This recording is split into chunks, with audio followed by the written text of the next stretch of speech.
guests. Today I'm going to be speaking with this funny voice, but it doesn't matter why, because I have got an incredible human being who decided to visit my studio. His name is Ben Cook. He's a friend of mine, a friend of our family. Ben, I can see you online. I was just trying to introduce you. I was just saying how enthusiastic, how incredibly kind and funny and a little bit geeky in a positive way you are. And it's been absolutely a pleasure to be communicating with you prior to this event. And let's just invite you to speak to myself. I'm going to just join you quickly and hopefully the connection is going to work.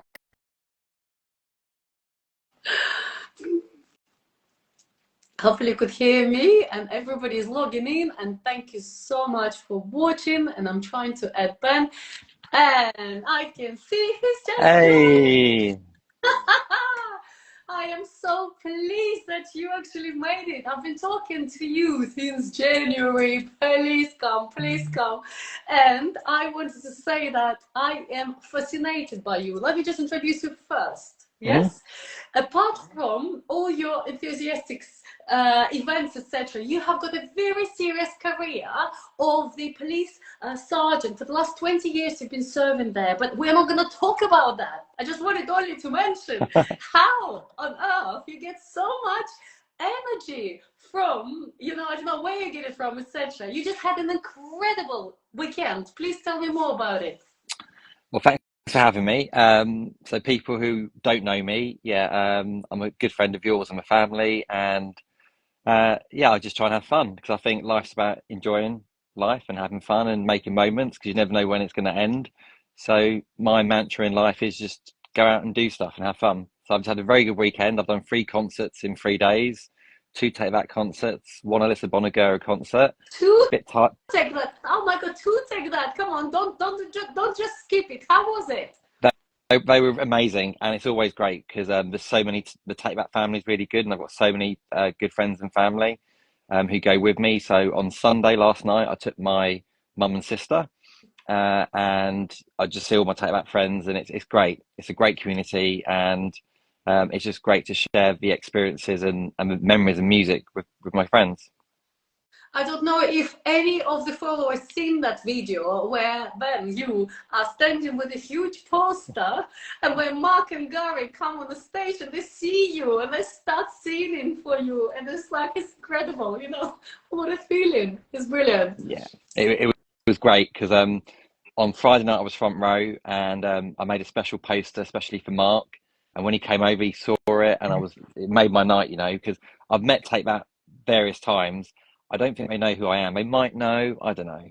But the bottom line is they saw my poster, they responded to it, and it made my night. So that's what makes it special. It made my night, it made many people's nights. And when I was actually sending it to my followers, everybody commented they absolutely loved it, because it takes the courage to stand up and do something crazy like that. And I know that over the years, as you said, you have been seeing them, and I'm sure they remember. And also you've done the podcast with your friend about them, didn't you? Yeah, my friend Natasha does a podcast, and she's a big fan as well. We did a Take That podcast about 2 months ago, just talking about all things Take That, very geeky about Take That. But that was fun because people who know me, I can see a few friends on here, know that I'm very passionate about TT, as I call them. And it's what I do. So people, I think when I started doing crazy stuff 20 years ago, people sort of frowned upon it because it wasn't cool. So I also go to Comic Cons and work at Comic Con conventions. So I've met pretty much all of my idols from the acting world. I get to see a lot of my singers. So I like Natalie Imbruglia and Delta Goodrem and Alyssa Bonagura, and I get to meet all of them. And some of them, like Alyssa, for example, know who I am, will chat to me. So on Saturday night at the gig we did in Brighton, I was just chatting to her and her partner the entire night after the show and just hanging out. And it's just about making these memories. It's good fun. That's fantastic. That's fantastic. You did mention to me that you have got a degree or something, education in the media. Is that correct? Yeah, What's in science? I've got a degree. Not that it makes any difference for what I do in life, but many years ago, before starting my career, I did go to university at Northampton, and I started off with doing media and popular culture because I always wanted to work in TV because, as people know, I like to do photographs and videos. And I started my degree with sports science. After the first year, though, I thought sports science isn't for me. Um, so I switched to American history, and then by the end of it, I did my major was American history, and my minor was media. But I never got into the media industry because I think I, I'm I didn't. surprised. Yeah, I am surprised. You're being incredible. I'm telling you, because it's yours so much, and seeing you at the front of the camera is like it's incredible. People love you. You know that show that you went Ant and Dec. I saw yeah, it. yeah, Yes, yeah. and then the other one I forgot. You're fired and all this. What was it Which about? one? You Sorry. the one that oh I Oh, don't the remember which apprentice one it was. replied. Yeah, yeah, yeah, Let's yeah, see yeah. it. See, you were like a fish into the water. You were brilliant. Yeah, maybe in a different world. What I should have done in my early 20s is just work for free. That's the only way to get into the media game. And but obviously, when you're 18, 19, 20, I worked every summer. I had a great summer job working at a school of English in Ramsgate. And so it was the best job because although we weren't paid very well, we got to go on day trips everywhere. So I've been like to Paris and Scotland and London a million times with loads of foreign students from Europe and from South America. So it was really, really good. I've got friends across the world, so pretty much I can rock up to any country and see someone I know. And so that's always nice. And I stay in touch. Obviously, social media's exploded in the late 2000s, so we stay in contact, see each other's photographs and whatever. So I was in Germany recently in Berlin, and I met a good old friend of mine, Katya, who I met in 2002, and we did a bit around Berlin together. So, like I said, I've got friends all over the world, and I feel very Katya honoured sounds and like very blessed. Russian, isn't it? Katya sounds very Russian name, isn't it? She's actually from South America, but yeah, Oh, yeah, but lives in fair enough. Germany. But yeah, I've got friends in Russia as well and Ukraine. So yeah, friends everywhere. That's I'm happy. brilliant. That is so brilliant. So anyway, so coming back to this weekend Mm-hmm. again. Hold on. So you had two performances for the Tech That, Mm-hmm. yes. Then you watched the Alicia. So what's going to be next? Because I know you never sleep. Wow. The thing is, take back tickets are quite expensive. So, like £275, it's a lot of money. It is But a lot. so I was very lucky to get row one and row three on my two gigs. Take that, I've got two more shows in London this week, Tuesday and Wednesday. I haven't got a ticket, but for the butt coming, I'm really tempted to try and get a last minute ticket for about £100 on Wednesday night, which is the last London show.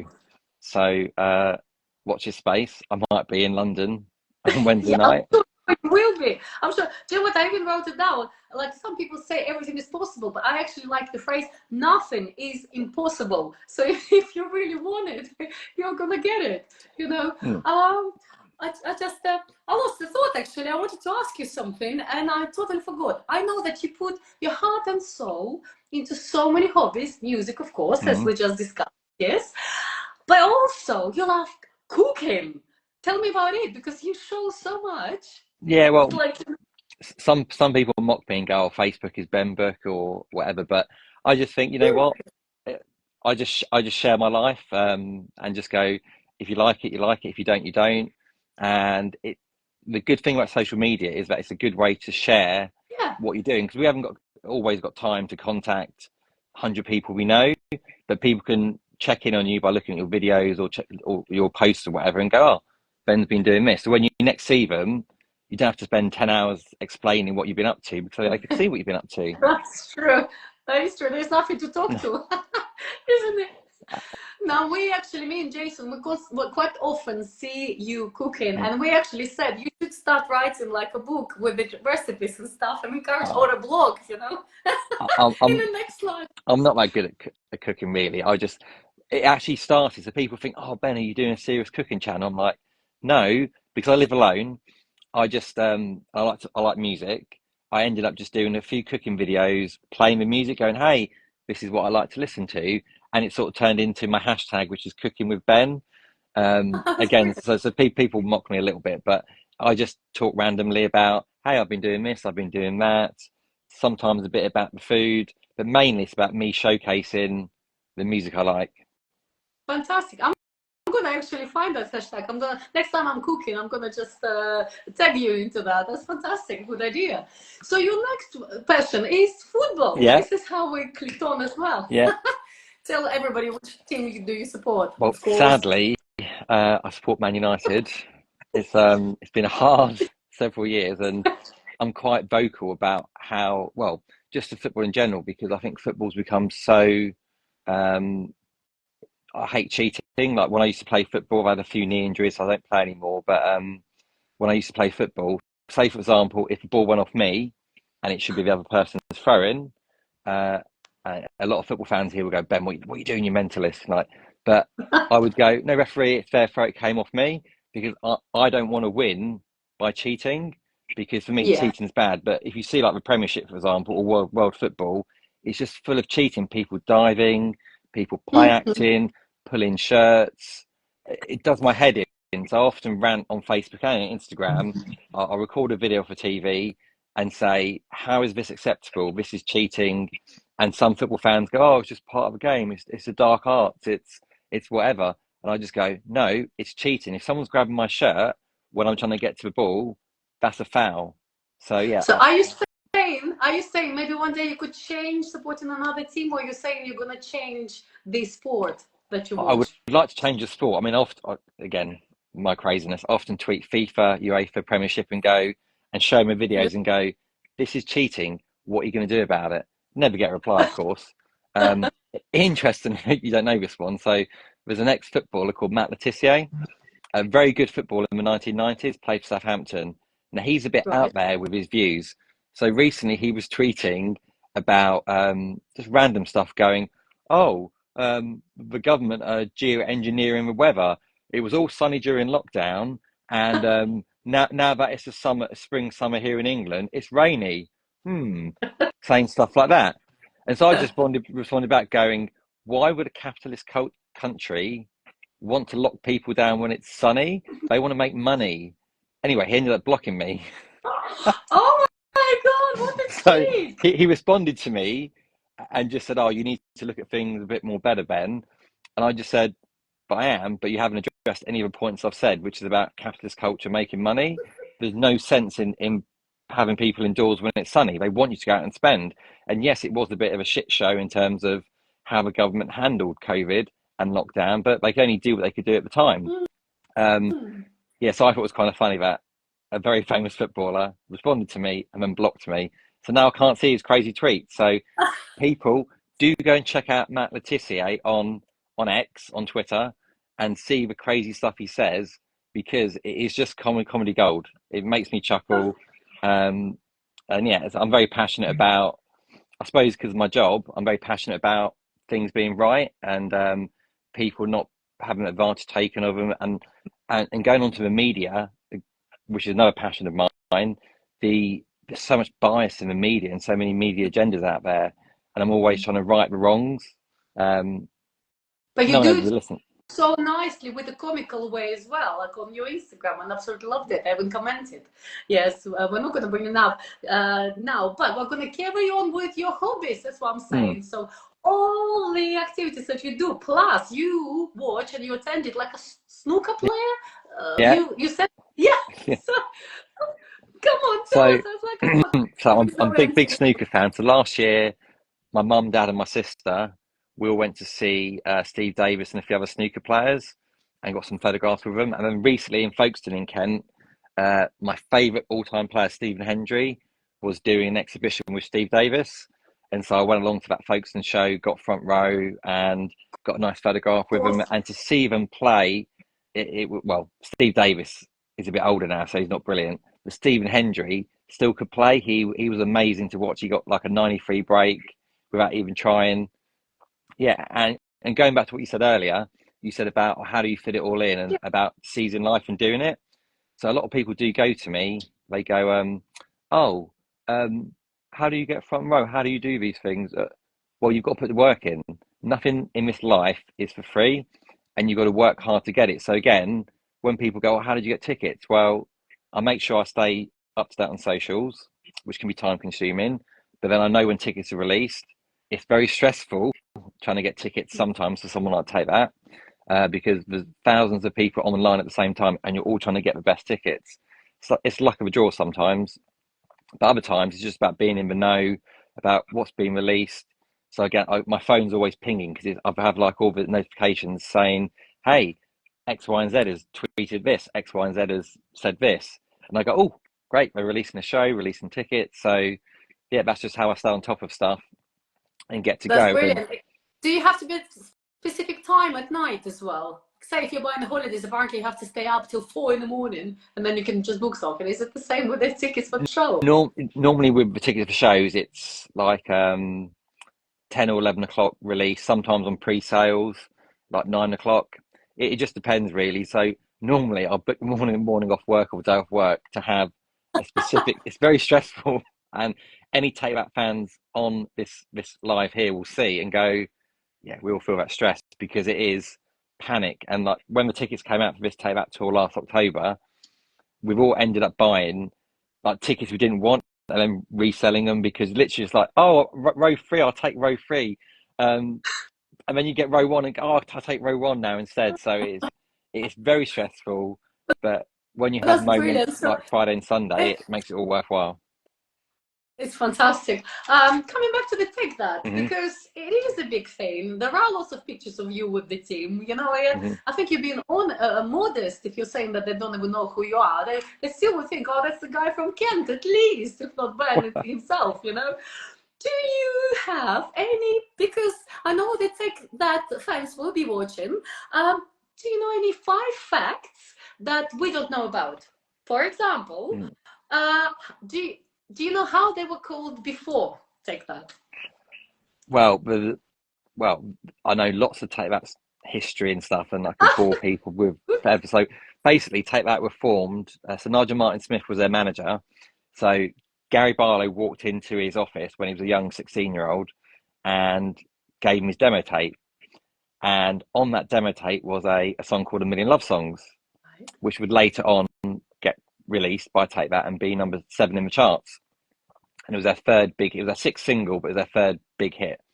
And Nigel phoned up Gary after he left and said, "Right, who who's singing on this song?" And Gary's like, "Me."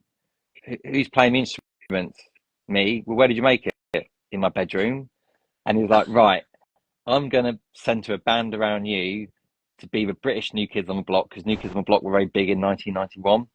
And then other people auditioned, which was Robbie, Jason, Mark, and Howard.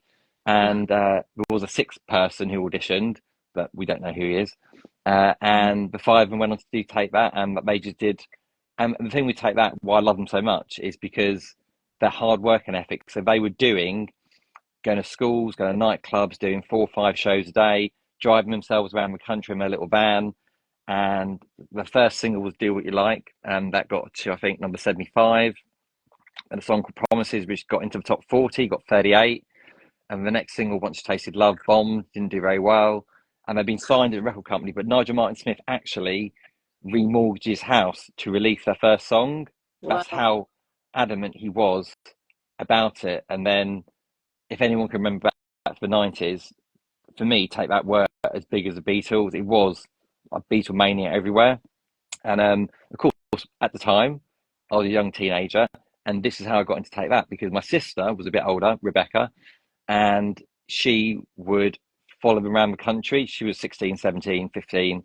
Very hard to do, but we would get phone calls from people in the know, because no social media, no, just people in the know going, "Take That are going to be at the airport, at Heathrow Airport, in 5 hours."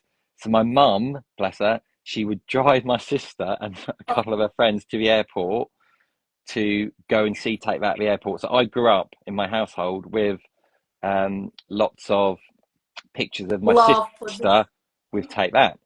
And at the time, I went to an all boys school, Chatham House in Ramsgate, and at school was different cliques of people. There's like the cool kids, the sporty kids, the geeks, and I had a good time at Chatham House. But I was always like in between because I played sport and was good at sport. But I also had my geeky side because another passion of mine is Star Trek, Yes. and so people would mock me about my Star Trek because back then Marvel wasn't a thing, and liking Marvel and geek stuff wasn't cool. But I always had a view, even as a 15-year-old.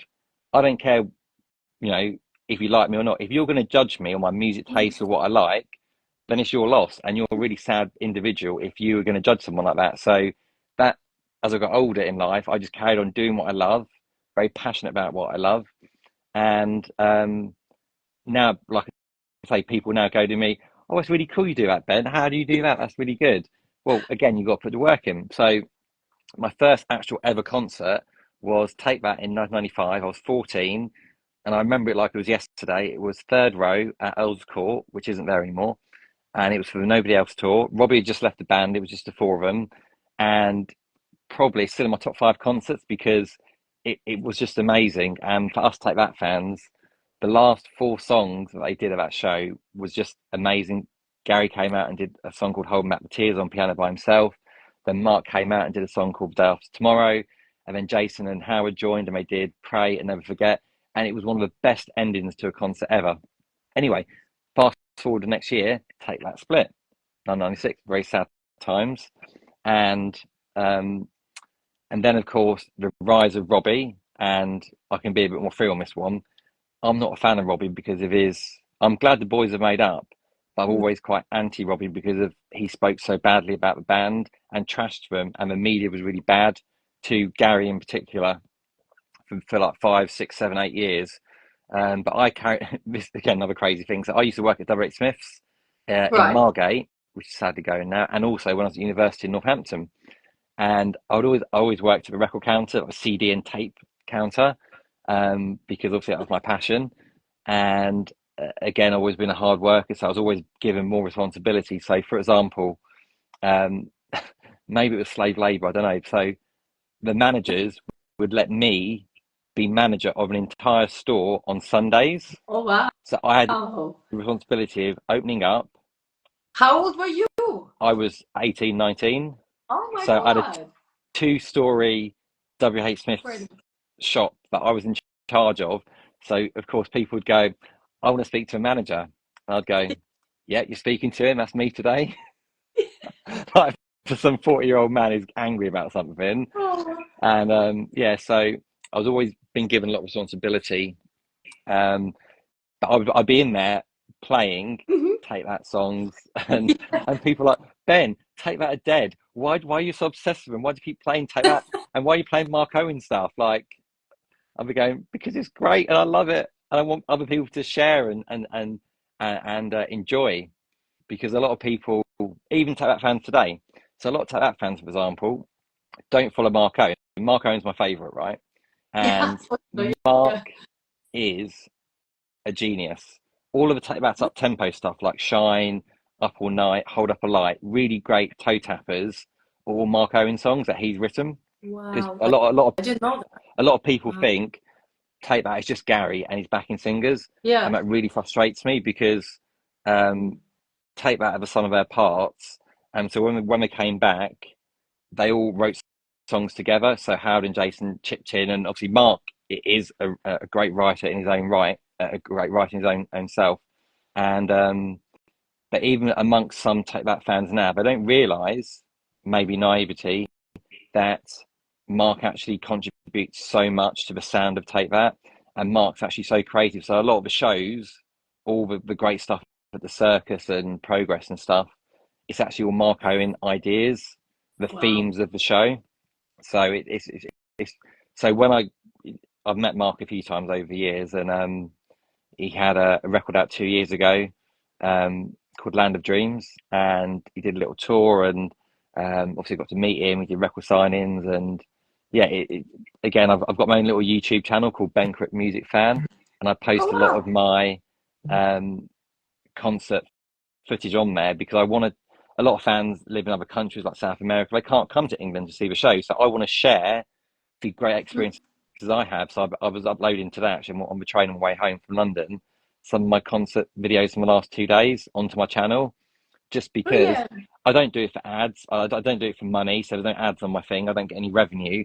I just do it purely to share my pleasure, my passion, and hopefully other fans who can't come can watch the channel and go, "Ah, thanks very much, Ben." and that's all I really care about, is just making people's lives better. Absolutely. And thanks to those videos, I had a chance to have a look at them, and I actually want to go and see them. I realized that I knew most of the songs. It's fantastic, you know.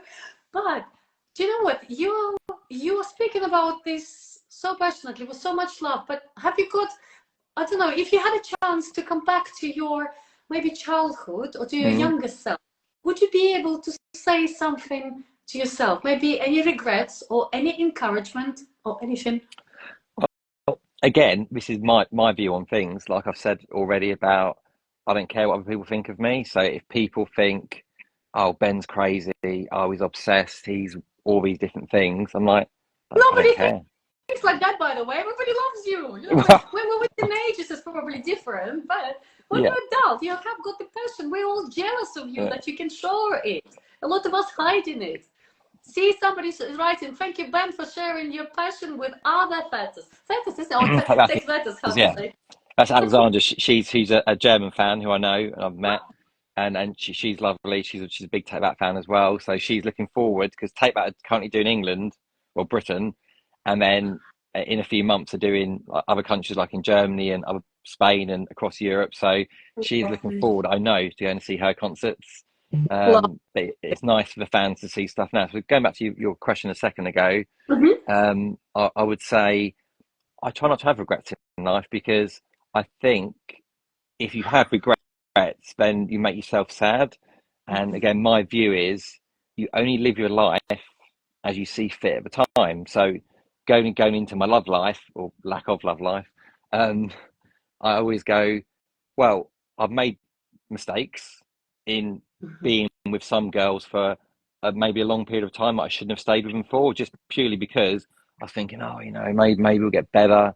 But now, even though I'm single, I just go, if I see a red flag, I'm Yeah, not interested, because people's true colours always come out. of So when you've course. got a good connection, and I won't have regrets about, like, for example, someone was chatting to me the other day on Tinder, and they didn't ask a question about me, literally. So I'm giving them nice stuff back, and this is now going into a different territory of like, nice guys always finish last, and sometimes they do, but the bottom line is there's no point being with someone who doesn't make you happy. You don't need to share the same Absolutely. passions or anything, but I think it's really important that you're on the same wavelength and same outlook on life. So if you've got someone, Mm. I've been with these girls before, who are very self-obsessed and all about them and them, and actually don't give two hoots for you, it's not going to work out. So again, I steer clear of those people. So the minute I see people who are very selfish and very self-centered and aren't givers, they're just takers, I'm just like, bye, I'm out. I'm not interested. Thank you. Next. Yeah. And if it happens, it happens in life. And if it doesn't, it doesn't. But if I died tomorrow, I know I've had a great life. So, and you never know what's going to happen in life. So that's, again, my mantra of enjoying life now, because you don't know what's going to be here tomorrow. Now, I could, you know, have an illness tomorrow and never be able to walk again. Something could happen, and not be able to do the stuff. I mean, so over the years, I've done some crazy stuff. I mean, I haven't told you this stuff. So back in, Please. so Uh-huh. so when Take That came back in 2005, they did a documentary, the four of them, and it was really big. It was a Wednesday night. I remember it vividly. I had my then girlfriend with me and my best friend John, and they came around my house. I cooked us all some chili, obviously being a bit of a cook. I cooked some chili, and we were so excited. It was like a 2 hour documentary, and I think it got like 8 million views, which was it's a lot by today's standards. But even back then in 2005, it was massive. It was the biggest documentary viewing ITV ever had. And on the back of that, Take That announced we're going to do a comeback tour, just a greatest hits tour. And I was so excited. It was like, oh, this is amazing. So I ended up going to four of those shows. But the following year, in 2006, they released a new record called um, Beautiful World, which has got Patience on it and Shine and other great songs. And they were doing a record signing in HMV in Oxford Street in London, and then in Manchester in the afternoon. And Don't I tell don't me you went to London and Manchester No, I didn't after. do Manchester. No, but what I did do was a bit crazy. So I booked the day off work, obviously. And I went up on Sunday afternoon, and my then girlfriend Cassie was like, "Ben, you're mental. What are you doing?" I'm going, "Well, I, the first 350 people who turn up are going to get Yeah. tickets to go into record signing and meet Take That. I'm going to be one of those 350 people. I'm not missing out. So I couldn't get a train early enough to get there like at 5 o'clock, 6 o'clock. So I went out with a sleeping bag and slept out in H&B outside it the night before. What number were you? Please I tell was me. about 150 when I rocked up. So I met some great friends who are still friends now. Who I see at other shows and whatever. And yeah, so we um we we got to meet Take That that morning, and it was great. And that was the first time I ever slept out to see Take That.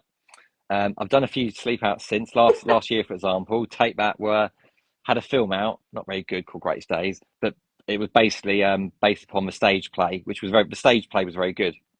The film not so good. Sorry, fans, if you're a big fan of that. And so got to Leicester Square on what day was it now? I don't know what day it was. Anyway, whatever day it was, I got there the evening before, and I was about 20th in the queue, and I ended up getting front row, and I got this. So we slept out, and me being me, the policeman in me, like organised the queue because what happens is there's Brilliant. in the Take Back community, most of us are good people who don't mind where we are as long as it's done fairly.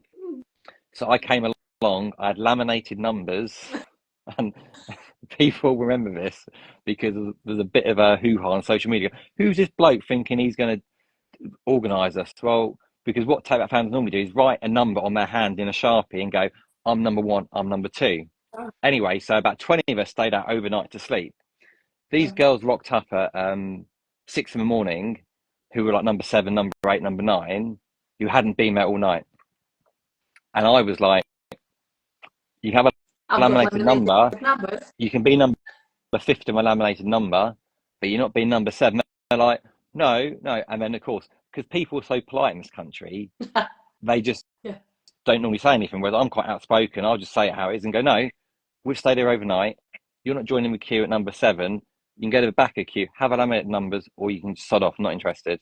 So it was done fairly. So it's kind of the thing now in the Tayback community. If I'm like sleeping out at a show or something, I will try and organise us so it's done fairly because that's the way it should be. But you You know always what get pissed. doing? A little tip as well. Put on those numbers or things like this, your YouTube channel. Oh, yeah. So you can follow us. I'm not. I don't mind about. I don't mind about hits or likes or anything. All I care about is just I'll put sharing mine passion. then. Yeah, yeah. Put yours on it. Yeah. Um. Yeah. So like, yeah, I slept out last summer in Leicester Square, for that premiere, and then Take That did a gig at Hyde Park, and again was quite a few of us who slept out at Hyde Park overnight. So we got locked in Hyde Park overnight. Um. Wow. I mean, I ended up chatting to my friend Charlene most of the night for about 4 o'clock in the morning, and everyone's like, "Shh, we're trying to sleep." And the thing is, I can sleep for England. Anyone who knows me knows that I have about 20 alarms to wake me up in the morning because if you give, although I can survive on 2 hours sleep, if you give me the chance, I will sleep 10, 12, 15 hours easily. Probably because I'm so tired from doing all the stuff. So, That's true. so like. So it's funny. So I got to sleep at Hyde Park eventually, and then we're all queued up for the gig and stuff. And again, got front row there. So people are, oh, how do you get front row? You got to put the work in. I know everyone can't always do crazy stuff like I do, like sleep out and stuff. But the bottom line is, if you want it, you can make it happen. But you got to put the work in. Nothing's for free. Going back to what I said earlier. So Absolutely. and it's difficult with And people you who've have got to kids listen and to your, stuff. Yeah. yes. And you have to listen to your favorite music as well, as Alexandra said. Like when she likes when Mark sings the song called "Shine," no matter what people think. So I can imagine you staying awake, keeping people awake, waiting for your cue, and singing this song. And before we go, I wanted to tell everybody. I don't think anybody knows, or not everybody knows, that you actually tried flying lessons. How was that experience? Yes, well, my friend Sam, who's also a policeman, he flies in his spare time, and uh, basically, I was co-manager of a police team a couple of years ago, and as a thank you, the team got me some airtime with Sam. Incredible. You know what? And I don't think it's for me. I felt a bit sick afterwards. Were Like, you scared though? no, it's Were you not scared. scared? I mean, I flew a little bit. Sam flew most of it, but I, yeah, I don't. Like some people get scared of flying and don't like the turbulence. I don't care about flying. I love flying. It means I'm going somewhere exciting. But Yeah. just being in a little plane was actually not scary, but it just made me feel a bit sick in my stomach. So I Mm. won't do that again. But yeah, again, but it's another experience, isn't it? It's not something else off your list to go, hey, I've done this, I've done that. So like I say, if I died tomorrow, I've had a great life. I've done some crazy stuff, had many great memories, and I try and drag my friends and family along for the ride. That's brilliant. We've got another comment actually. I saw you both there, you, Ben, and Charlene B. They're in front of at the movie premiere on Instagram. Do you know which people are they talking? Can you read this Yeah, yeah, comment, Ben? that was Alexandra again from Germany. Ah, Yeah, so basically there was this really good bit where the three lads come out, yeah. and Mark's in his yellow suit that he's got on, Uh, and within they start singing "Greatest Day," but at the very beginning of the song, and again this made my day. That it made it all worthwhile. Mark looks over at me and points at me like that because he can see my Mark Owen t-shirt, which is a Land of Dreams t-shirt.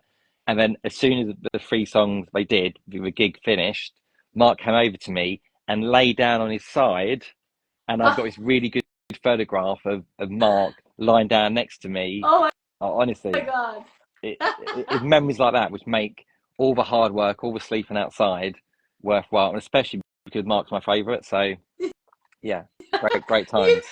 You keep saying this. It's fantastic. Do you know what? I really, really, really thank you for our fantastic chat today, for all your honesty, for your, for your quirkiness and all this geekiness that I absolutely enjoy. This is what I love about you. And thank you, everybody who was listening. And Alexandra, you've been amazing for all your comments. She said that, yes, that is great picture, you and Mark Owen. I want this picture now, Ben, because then I can I'll put send it it in over the to you. I'll send it.